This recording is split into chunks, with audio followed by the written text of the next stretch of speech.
Oke,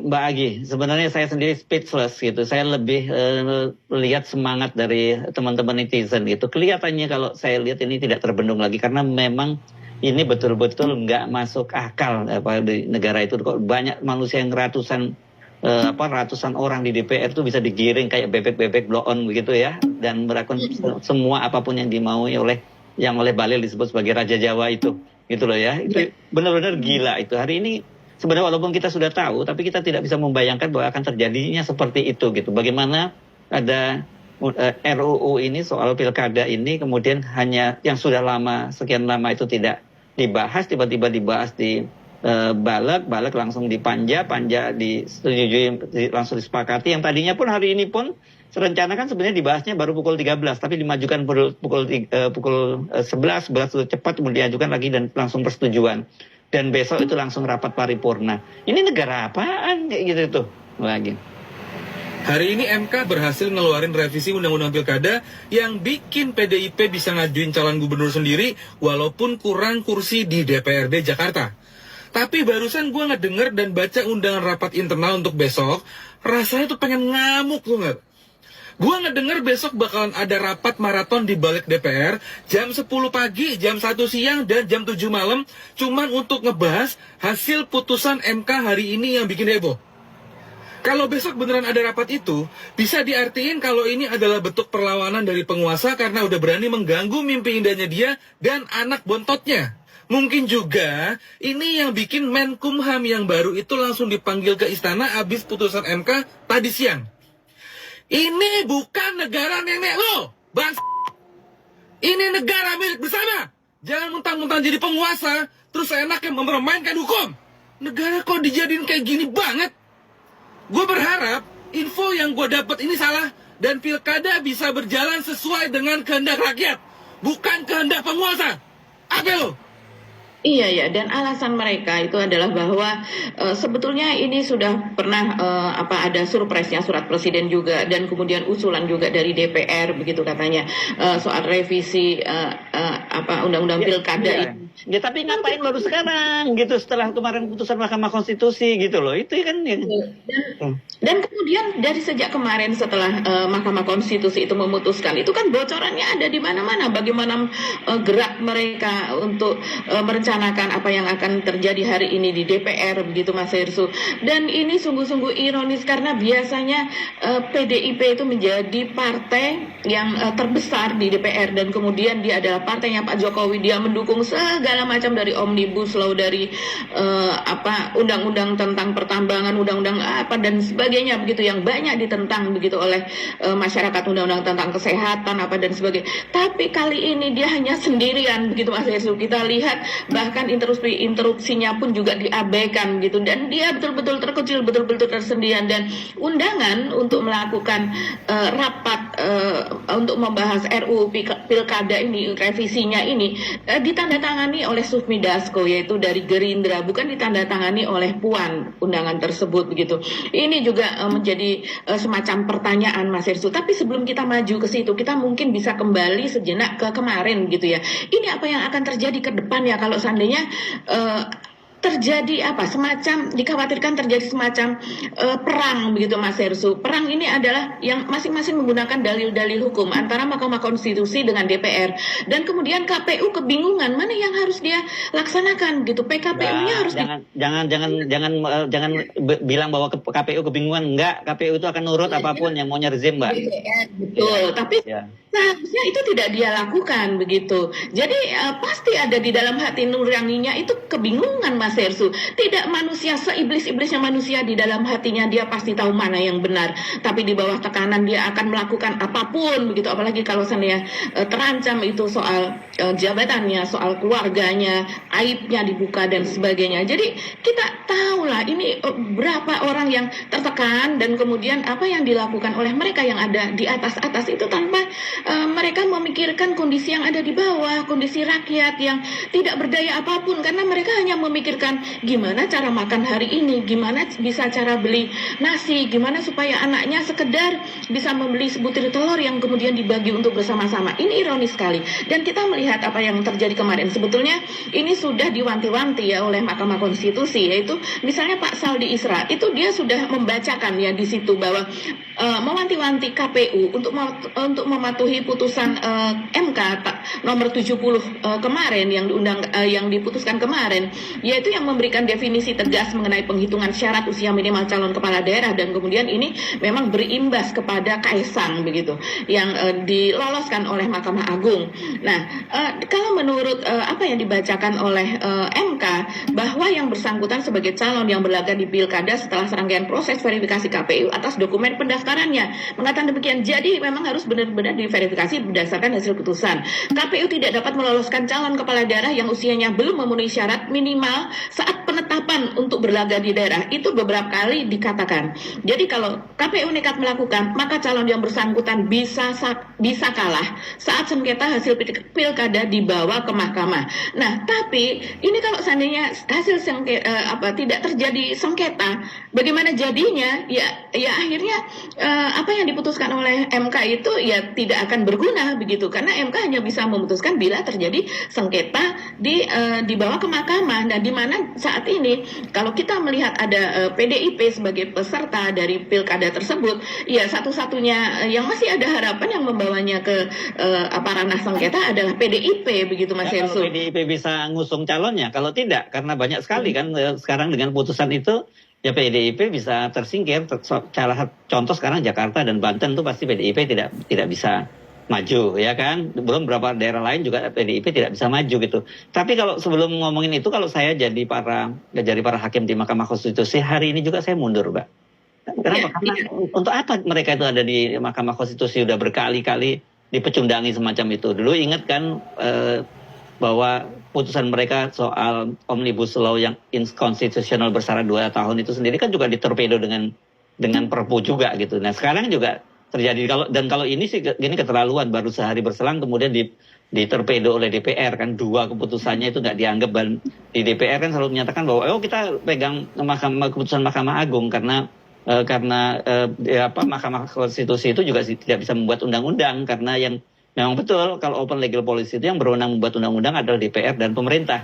Tapi ketika putusan nomor 70 putusan nomor 90 tahun 2023 yang meloloskan Gibran, dan kemudian pada waktu itu Mahkamah Konstitusi juga membuat norma sendiri, kenapa DPR diam saja? Itu kan termasuk open legal policy. Kenapa nggak bikin panja seperti sekarang gitu, yang kemudian membatalkan keputusan dari Mahkamah Konstitusi waktu itu gitu. Kalau saya malu, jadi walaupun kemarin kita bisa puji mereka ngambil keputusan yang memberikan semacam harapan pada demokrasi, tapi kan ternyata peran mereka itu bukan siapa-siapa.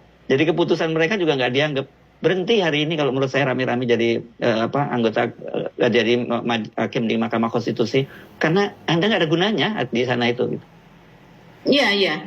Pendapat sama ini juga sekarang ini sedang ramai sekali oleh para pakar hukum, pengamat hukum, oleh para ahli hukum tata negara dan sebagainya. Salah satu yang menarik ini yang dikatakan oleh Sandra Purna Irawan ya, Mas Hersu, bahwa uji material peraturan yang berada di Mahkamah Agung yang terkait uji material terhadap peraturan yang berada di bawah undang-undang, dengan batu ujinya adalah undang-undang. Sedangkan kalau putusan Mahkamah Konstitusi terkait judicial review itu terhadap undang-undang, dengan batu ujinya konstitusi. Namanya juga sana Mahkamah Agung, ini adalah Mahkamah Konstitusi.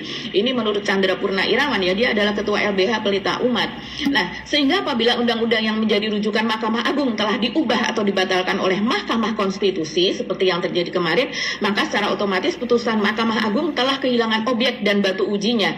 Nah, padahal sekarang kalau kita melihat panja yang dilakukan oleh mereka, panja DPR, itu justru yang diambil adalah putusan Mahkamah Agung dan bukan Mahkamah Konstitusi. Nah, ini menimbulkan kemarahan rakyat yang sangat-sangat dahsyat, Mas Hersu. Ini di mana-mana mereka saling menanyakan gitu ya, kapan ini akan turun ke jalan. Mereka membuat kalau seandainya membuat pernyataan, kalau seandainya ada kegiatan kegiatan atau aktivitas turun ke jalan, maka tolong beritahu saya, tolong beritahu di medsos, karena kita semua akan turun. Saya tidak tahu apakah mereka ini memang orang yang biasa turun ke jalan. Kalau yang biasa turun ke jalan tentu akan biasa begitu ya menyatakan hal ini. Tapi kalau seandainya orang-orang yang tadinya tidak biasa turun ke jalan dan kemudian ramai betul di medsos menyatakan hal ini betul-betul sebuah peringatan kepada pemerintah. Saya kira saya lebih tertarik untuk membahas itu ya Mbak. Seperti apa sih profil-profil mereka ini ketimbang kita, udahlah nggak percuma deh ngomongin pemerintah, ngomongin DPR, semua udah bebal kan gitu. Jadi lebih baik ya kita mesti bicara soal itu, bagaimana rakyat menyikapinya itu Mbak. Saya lebih tertarik membahas itu deh daripada kemudian mencari beradu argumentasi atau apa, mencari dalil lagi, mencari celah lagi, udah nggak ada gunanya Mbak. Iya Mas Ersu. Ini saya lihat saja ya. Ini banyak yang mungkin kita tidak mengenal begitu ya. Kalau kita tidak atau jarang bermain medsos begitu, karena mereka ini banyak yang adalah para influencer, yaitu dengan pengikut ribuan begitu, bahkan ratusan ribu, bahkan jutaan begitu di akun medsos mereka begitu Mas Ersu. Jadi pada hari ini sepertinya kemarahan sudah di ubun-ubun, sudah di atas ubun-ubun. Jadi masyarakat mereka lewat akun medsos tentunya, karena ini kan unggahan-unggahan pribadi yang bisa mereka lakukan. Kalau mereka teriak-teriak di mana juga orang nggak akan tahu, dan orang akan jadi tahu karena mereka mengunggahnya di akun official atau akun pribadi medsos mereka. Mereka ini mendengungkan kawal putusan MK tadinya. Jadi dari sejak kemarin ketika MK memutuskan putusan nomor 60 dan 70 tersebut, itu sudah berdengung sampai dengan hari ini Mas Heru, kawal putusan MK begitu. Walaupun kemudian ya kalau saya perhatikan ini orang yang betul-betul mencintai rakyat Indonesia dan bangsa Indonesia dan rakyat Indonesia begitu. Kita melihat satu persatu begitu bagaimana profil dari masing-masing akun tersebut, itu yang mendengungkan itu. Sementara ini sangat memprihatinkan bahwa selain dari kawal putusan MK dan peringatan darurat yang menjadi trending topik, peringatan darurat baru muncul hari ini sesudah ada keputusan dari DPR yang mereka menganulir atau mereka menolak putusan dari MK begitu Mas Hersu.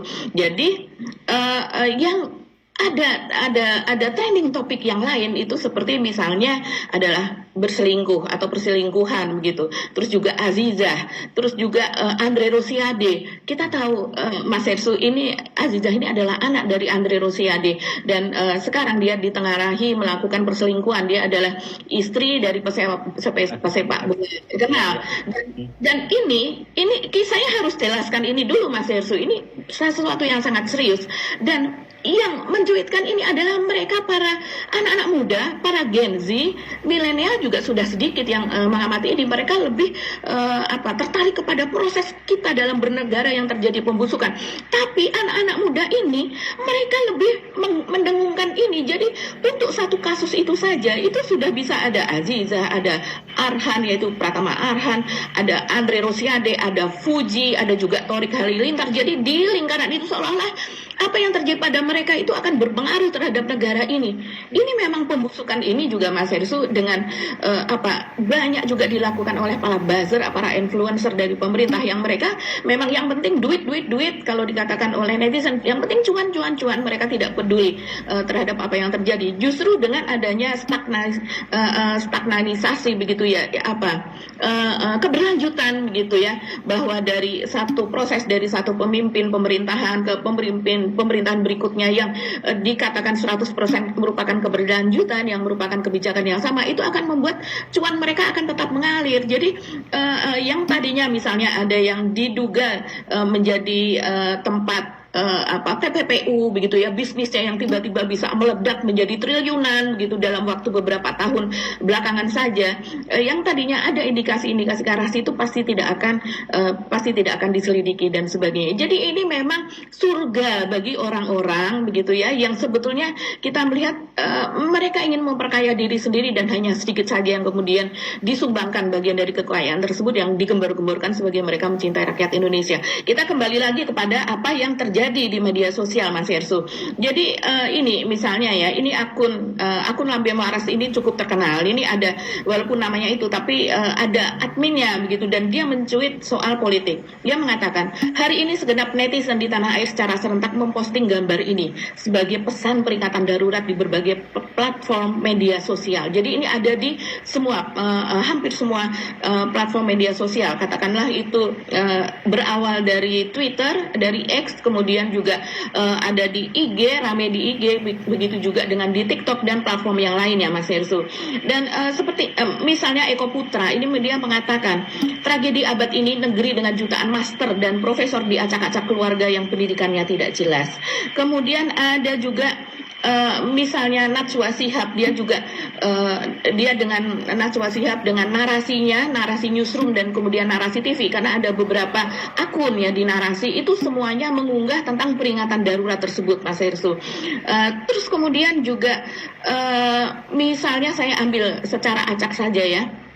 Ada Panji Pragiwaksono yang kita tahu ini memang komika, tapi ini tidak sembarang komika. Kalau saya lihat, Panji ini adalah salah seorang influencer yang hebat begitu ya. Dia lulusan dari ITB, sarjana ITB, tidak main-main begitu. Dan kemudian juga apa yang dia nyatakan gitu dalam narasi-narasinya, dalam dia setiap kali tampil di panggung itu berkelas begitu, Mas Hersu. Dan kita tahu untuk melihat misalnya Panji ini sedang tur ke seluruh Indonesia, dia juga melakukan stand up comedy di New York karena sekarang keluarganya bermukim di sana. Tapi ketika dia melakukan tur di Indonesia, maka untuk mendapatkan kursi untuk bisa menonton dia, kita harus merogoh kocek itu ratusan ribu begitu, dan itu selalu penuh, bahkan overload. Nah ini betul-betul overload, over capacity, tidak seperti di IKN begitu.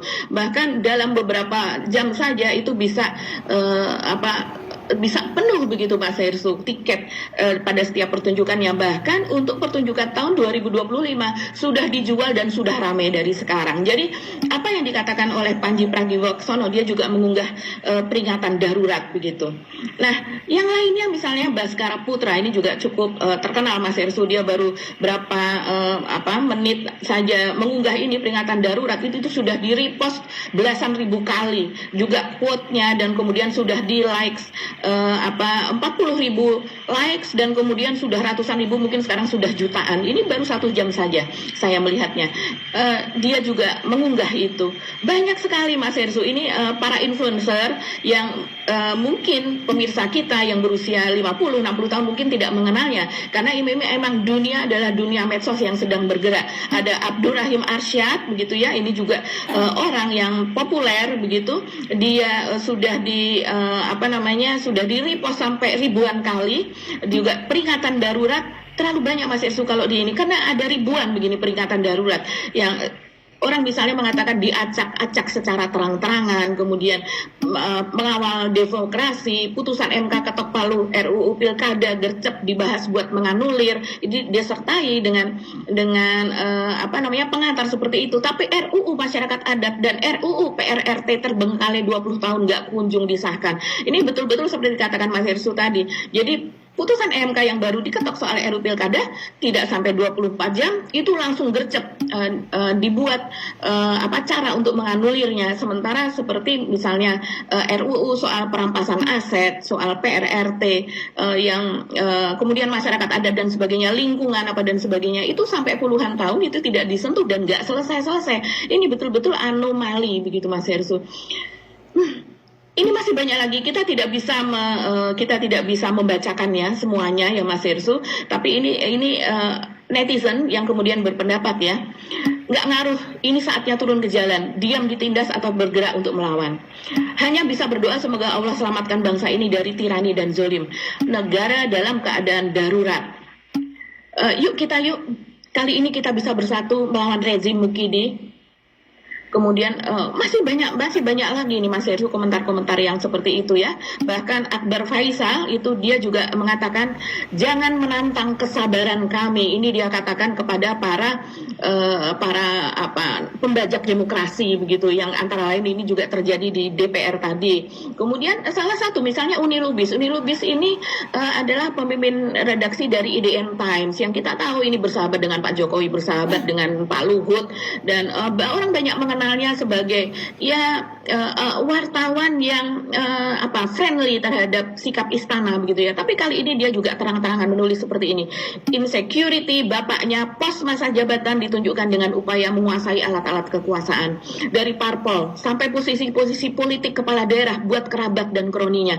Ini sikap berbahaya buat demokrasi dan pemerintahan berikutnya. Tapi ada kepentingan sesaat yang menyatukan. Itu yang kita sangat sayangkan.